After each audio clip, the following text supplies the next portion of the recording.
Hi, Nick. Hi, Sarah. Thanks for taking a few minutes to chat with me today. You are a part of our trust and estates practice group here at Nauman Smith.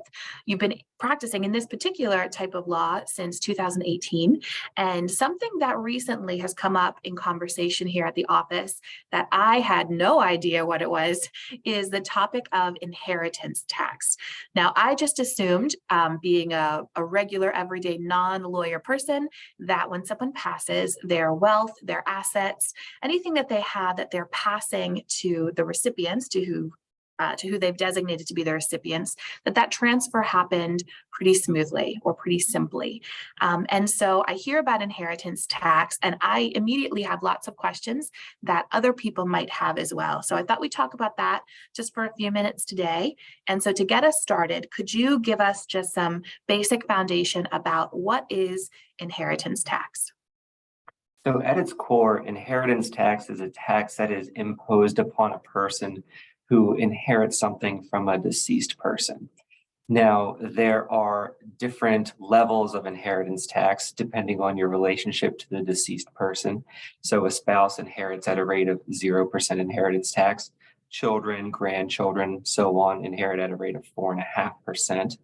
Um, Siblings at 12%, and then just generally everybody else at 15% inheritance tax. That's a pretty big difference between 0 and 15. I imagine that people are often looking for ways either to avoid it or to change, the way that they set up their estate so that it's the most favorable and the least amount of expense to their loved ones after they pass. How do you help your clients navigate this topic? And is there anything that you can do to avoid inheritance tax? So, inheritance tax is sometimes difficult to avoid.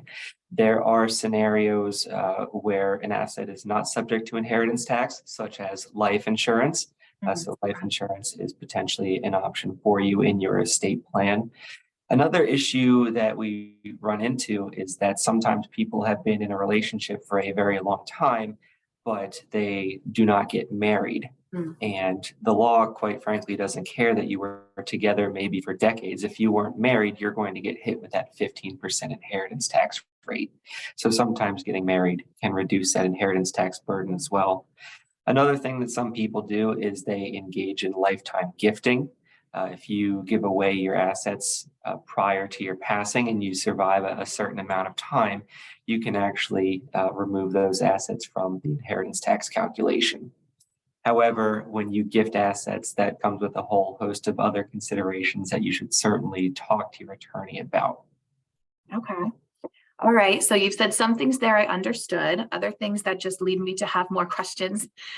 So, what is your, I guess, either biggest piece of advice or one of the first things that you ask your clients when you're trying to help them figure out what is the best plan for them? So, what should they know, or what do you tell everybody that you work with?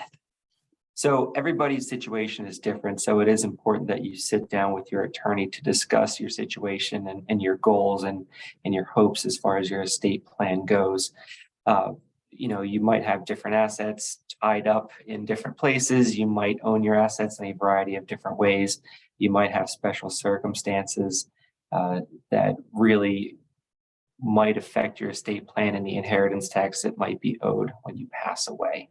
Mhm. So it is very important that you discuss all these things and really give your attorney a very clear picture of what your assets and your goals are.